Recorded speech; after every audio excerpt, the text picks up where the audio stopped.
नमस्कार। मैं सुनीता कथा मंथन में आप सबका स्वागत करती हूँ। कथा मंथन में आज सुनिए आसिफ जहां की बहू। लेखिका रशीद जहां। आसिफ जहां के शौहर एक बहुत पैसे वाले डिप्टी कलेक्टर थे। उनका इकलौता लड़का नूरुल हसन कई बच्चों के मरने के बाद जिया था। सभी का लाडला था। ऐसे कुनबे में तो कोई ऐसा ना था जो खुशी से अपनी बेटी नूरुल हसन को ना देता। लेकिन आसिफ जहां की आरजू थी कि कुबरा की लड़की अपने बच्चे के लिए लाए। वह एक हक परस्त बीवी थी। कुबरा की लड़की इसलिए लेना चाहती थी कि कुबरा उनकी छोटी ननद भी थी और सगी भावज भी। अपनी इन्हीं दूरंदेशियों की वजह से तो वह खानदान में हर दिल अजीज थी। अगर नूरुल हसन की मंगनी मैके में करती तो ससुराल वाले मुंह बनाते, और जो ससुराल में करती तो मैके वाले रंजीदा होते। अब अगर कुबरा की लड़की होती तो ससुराल और मैका दोनों खुश रहते। वैसे वैसे तो कुबरा बेगम के माशाल्लाह हर साल 1.25 साल के पीछे बच्चा होता था और 25 साल की उम्र में 5 बेटों की अम्मा थी। सारे कुनबे में उनकी खुशकिस्मती एक मिसाल थी। खुदा नसीब करे तो कुबरा का सा जब देखो लड़का ही गोद में देखो, और बेटी बेटी तो बुआ खुदा दुश्मन को भी ना दे। जब कुबरा के यहाँ एक और लड़का होता सारी दुनिया रश्क करती। हाँ, रंज किसी को होता तो वह थी आसिफ जहां। यूं वह कुबरा बेगम की सहयाबी से जरूर खुश होती थी। आखिर को जन्ना और मरना बराबर ही है। फिर भी जब कुबरा बेगम के यहाँ लड़का हुआ तो आसिफ जहां रोई। इसमें किसी का क्या कसूर है? मेरी किस्मत ही खराब है। 9 बच्चों में एक नूरुल हसन का मुंह देखा है, उसके लिए भी मेरी तमन्ना पूरी होती नजर नहीं आती। जिधर देखो बेटियां ही बेटियां भरी पड़ी हैं, वर तक नहीं जुड़ते। लेकिन मेरे बच्चे के लिए अल्लाह मियाँ ने दुल्हन ही नहीं भेजी। कुबरा बेगम 3 दिन से दर्द जहे यानी कि प्रसव पीड़ा में थी। खानदानी बुढ़िया दाई बैठी हुई थी। घर बूढ़ी बुढ़ियों भावजों देवरानियों नंदों और उनके बच्चों से भरा हुआ था। एक गजब का शोर मचा था कि कान पड़ी आवाज सुनाई न देती थी। शादी का घर मालूम हो रहा था। औरतों में आपस में मशवरे हो रहे थे कि डॉक्टरनी को बुलाया जाए या नहीं। दर्द पर दर्द तो चले आ रहे हैं और बच्चा खिसकने का नाम नहीं लेता। बच्चे सभी के होते हैं, लेकिन बुआ बाबा ऐसा बच्चा ना देखा ना सुना। सदके का बकरा, गरीबों को अनाज, ताबीज, गंडे, गरज की हर चीज हो रही थी, लेकिन बच्चा टस से मस ना होता था। उधर कुबरा बेगम दर्द की तकलीफ से निढाल हो रही थी और तख्त पर आसिफ जहां जाए नमाज पर बैठी हाथ फैलाए खुदा से दुआ मांग रही थी।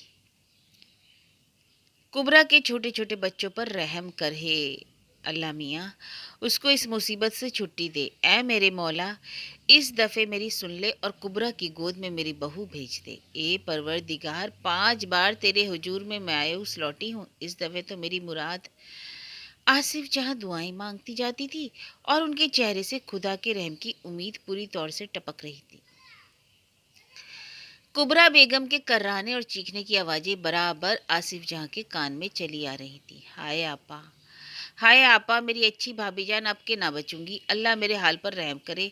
मरी रे, हाय मरी। ऐ हे कुबरा, ऐसी बुरी बात तो मुंह से ना निकाल। पानी। गुलशब्बो, अरियो गुलशब्बो, कहाँ मर गई? अरे कटोरा तो देख खाली पड़ा है। एक रिश्तेदार अंदर से चीखी। थोड़ी देर बाद कुबरा बेगम की चीखें और बढ़ गईं और साथ साथ औरतों की आवाज़ें भी आने लगी। शाबाश है, शाबाश, और लगाओ, लगाओ, जोर लगाओ, बस बस बस। फिर एक ऐसी भयानक चीख कुबरा बेगम की सुनाई दी कि आसिफ जहां की ऊपर की सांस ऊपर और नीचे की सांस नीचे रह गई। और यह चंद सेकंड जो गुजरे तो उन्हें बरसों के बराबर मालूम हुए। फिर एक बच्चे की रोने की आवाज़ सुनकर उन्होंने चैन की सांस ली। अपनी दुआ इस तरह ख़त्म की, ए मेरे मालिक, लड़का हो या लड़की यह तो किस्मत है, लेकिन शुक्र है तेरा कि तूने कुबरा की जान तो बचाई। यह कहकर सजदे में गिर गई। अभी उठने ना पाई थी कि एक छोकरी भागी आई। लड़की है लड़की, बेगम साहब दामन मुबारक। सजदे में ही आसिफ जाह की बाछी खिल उठी। जल्दी से सर ऊंचा करके अंगिया में से बटुआ निकाला और 1 रुपया छोकरी के हाथ पर रखकर खुश खुश चच्चा खाने की तरफ बढ़ी। उस कमरे में पहले से ही औरतों की काफी भीड़ थी। हर शादीशुदा औरत मौजूद थी। आसिफ जहां के घुसते ही एक बीवी बोली, अभी आवल नहीं गिरी है। जच्चा के पलंग पर सिरहाने की तरफ कुबरा, फूफी जात बड़ी बहन और भावज बैठी थी और पायती की तरफ दाई अपने पांव कुबरा की रानों में अड़ाई बैठी थी। भावज उठकर औरतों के बराबर खड़ी हो गई और अपनी जगह आसिफ जाह के लिए पलंग पर छोड़ दी। भाभी जान, कुबरा ने इस दफ़ा बड़ी तकलीफ उठाई है, लेकिन आपकी किस्मत में से अब की लड़की हुई है। माँ की तो जान पर बन गई थी, कुबरा की बहन ने आसिफ जाह से कहा। हाँ, तुम्हारी सबकी दुआ खुदा ने सुन ली। मैं तो इस बार भी नाउम्मीद हो चुकी थी। यही अच्छा हुआ कि अल्लाह का हुक्म होगा। मैं आकर क्या बना लेती, उल्टे सीधे औजार डालने शुरू कर देती। जरा देर हुई तो क्या कोई औरत बच्चा ही ना जनती थी। दाई ने जले हुए लहजे में जोर जोर से बड़बड़ाना शुरू कर दिया। हैं, देर की भी इंतहा होती है। 2 रातें और 3 दिन गुजर गए। रातों दर्द में तड़पी और तुमको यह भी पता ना था कि बच्चा कब होगा। क्या हमने बच्चे नहीं जने, क्या हम ना जाने। कुबरा की बहन आशा, आवल कब गिरेगी। बीबी, मौत जिंदगी खुदा के हाथ में है। वक्त को किसी की खबर नहीं। बच्चा हो गया है, अभी डंडी में जान है। ए देखो कैसी फड़क रही है। दाई एक हाथ से जो चांदी की मैली कुचेली अंगूठियां चूड़ियों से भरा हुआ था, आवल की डंडी पकड़े हुई थी और दूसरे हाथ से मैला साफ कर रही थी। आयशा बेगम जच्चा का पेट बड़े जोर से दबाए हुए थी और वह पेट पकड़ने के लिए कुनबे भर में जो मशहूर थी। दुल्हन, दर्द आया। दाई ने चच्चा से पूछा। नहीं, कुबरा ने एक मरी कमजोर आवाज दी। डंडी की फड़क तो अब बहुत कम हो रही है। यह कहकर दाई ने पाँव के अंगूठे और उल्टे हाथ से पकड़कर सीधे हाथ से उसे सूतना शुरू किया, यहाँ तक कि वह बिल्कुल सफ़ेद बेजान होने लगी। ए मसीतन, अभी से नाल ना काट लेना, अभी तो आवल नहीं गिरी है। खड़ी हुई जान जमात में से एक ने कहा। ए बीबी, कल की बच्ची हो, मेरे हाथ का पैदा, अब मुझी को पढ़ाने लगी। मेरा चूड़ा क्या धूप में सफ़ेद हुआ है। और बड़ी बेगम, खुद की कसम, ये लड़कियां अच्छे भले आदमी को उल्लू बना लेती हैं। ऐसी पागल हूँ क्या, नाल आवल गिरने से पहले काट दूंगी। मसीतन आवल सूती रही और दूसरी औरतें अपने अपने किस्से बयान करने लगी कि उनकी अपनी दफ़ा क्या हुआ था और मोहल्ले या उनके ससुराल में कौन वाली दाई आती है। फलानी जच्चा बच्चे के पैदा होते ही मर गई और आवल अंदर की अंदर ही रह गई। आशिक हुसैन की दुल्हन का क्या हुआ। आवल ना गिरी। शाम हो गई। दाई ने बहुत तेरी कोशिश की, आखिर को हार कर उसने भी कह दिया, आवल तो कलेजे में चिपक कर रह गई है, अब मेरे बस की नहीं। बेचारी को अस्पताल ले गए, वहाँ मेमूने निकाली, लेकिन बुआ सुना है कलेजा भी साथ ही निकल गया। 3 दिन में मर गई। 3 छोटे छोटे बच्चे। हाय रे। दाई डॉक्टरनिया मेमो की नाम सुनकर खामोश न रह सकी, झुंझला कर बोली, किसी की ऐसी जवान मौत ना हो। यह वक्त ऐसी बदमिजाजी निकालने का है। मेम डॉक्टरनी और कोई बात नहीं। अरे जरा देखो तो बड़ी बेगम। ए हाँ, सच तो है केसर, इस वक्त तो कोई और जिक्र छेड़ो।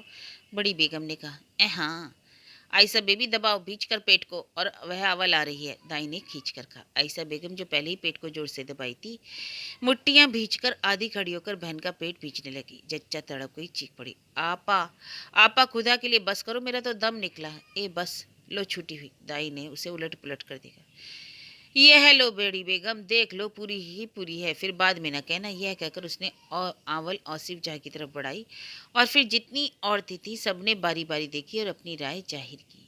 ए बीबी, अभी से पेट ढीला ना करो, खून बहुत निकल रहा है, जरा कस के पकड़े रहो। दाई ने कहा। आयशा ने भरपूर जोर लगा दिया। नाल काट लूँ, इतने में खून रुक जाएगा। यह कहकर दाई ने फिर से अंगूठे से डंडी पकड़ी, उसको फिर जोर जोर से सूतना शुरू किया। फिर एक कच्चे डोरे से जो पास ही पलंग पर बड़ी देर से पड़ा था, नाल बांधकर फिर इधर उधर निगाह फिराकर एक जंगी आया हुआ चाकू नीचे से उठाकर उसको साफ किया। खून का बहना अभी से ज़्यादा मिकदार में जारी था। मसीतन अब एक फतिहाना अंदाज में पलंग से उतरी, खड़े होकर अंगड़ाई ली।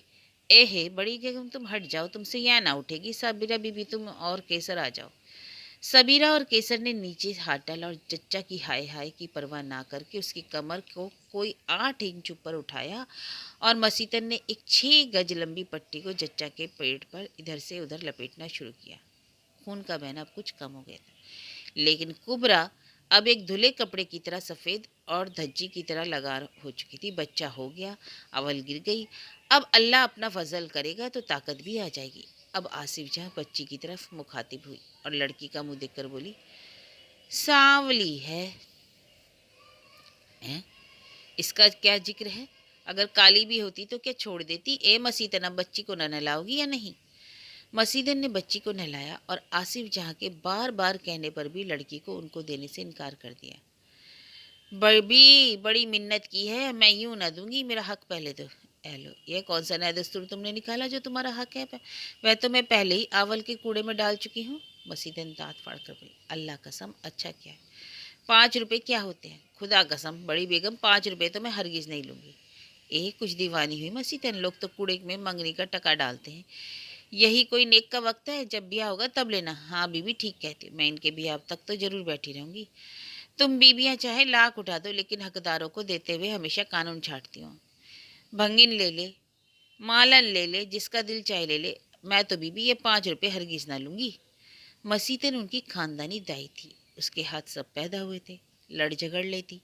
आसिफ जान ने बटुआ खुलकर 2 रुपए और डाल दिए। मसीदन जिसको 5 की और उम्मीद थी, 2 लेकर कुछ ज़्यादा खुश तो नहीं, हाँ सब धोकर अपने बटुए में रख लिए और जितनी बीवियां जहाँ मौजूद थी सब ने कुछ न कुछ मसीदन को दिया। किसी ने अठन्नी, किसी ने रुपया। मसीदन ने कूड़ा उठाकर कुबरा बेगम से कहा, दुल्हन खुदा कसम, यह बेटी बेटों से ज़्यादा मिन्नतों मुरादों की है। खुदा की कसम, सोने के कड़े लिए बिना मैं ना मानूंगी। ए वाह, खुबरा ने किस दिन लड़की की मिन्नत मानी थी? जो लेना है तो भाभी जान से लो, जिन्होंने बहू के लिए मिन्नतें मानी थी। हम तो वही देंगे जो बेटों की पैदाइश में तुमको मिलता रहा। आयशा बेगम ने मसीतन को जवाब दिया। सुन रही हैं बड़ी बेगम? मसीतन ने आसिफ जहाँ को मुखातिब होकर कहा। अब तुम जाओ ना, हाथ मुँह धो, पान वान खाओ, तुम्हें तो बस लाव लाव की पड़ी रहती है। आयशा बेगम ने तड़प कर मसीतन से कहा। आयशा बेगम बहुत तेज तर्रार थी। बहन से फारिग होकर उन्होंने डोमनियों को बुला भेजा और घर शोरगुल की पहले की क्या कमी थी। अब तो ढोल और गाने ने एक कोहराम मचा दिया। छेड़छाड़ और शोरगुल में जच्चा के आराम व नींद का किसी को ख्याल ही ना था।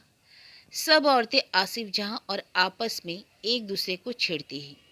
डोमिनियो ने जच्चा गिरियों, सुहाग, गालियां सब कुछ गंवाया। जच्चा खाने की नकलें डोमिनिया पेट फुला फुला कर रही थी। ए जी कौन सा लगा? एक जो मियाँ बनी थी सवाल करती और बीवी 7वां लगा 8वां लगा का जवाब देती। कुंवारी लड़कियां जो बच्चे की पैदाइश तक एक दूसरे को दालान में जमा कर दी गई थी, अब आज़ादी से सारे घर में आ जा सकती थी। बीवियों का कहना ही क्या, अक्सर लड़के भी दीवान खाने में आकर जमा हो गए। 12 साल के दुल्हा मियाँ भी उन्हीं बच्चों के झुरमुट में पीछे आधे दुबके बैठे सब सुन रहे थे। उन पर उनकी एक रिश्ते की बहन की निगाह पड़ी। उन्होंने लपक कर उन्हें पकड़ लिया। लो देखा, दूल्हा साहब भी खैर से बैठे हुए हैं। एक कहका लगा। दूल्हा साहब ने गिरफ्त छुड़ाने के लिए बहुत हाथ पांव मारे। छोड़ दीजिए बाजी, छोड़ दीजिए हमें। जब वह ड्योरी की तरफ भागने लगे तो बाजी उनके पीछे जोर से चिल्लाए, ए कैसा दूल्हा है, जरा अंदर चलकर तो देख, कैसी चांद सी दुल्हन है तेरी।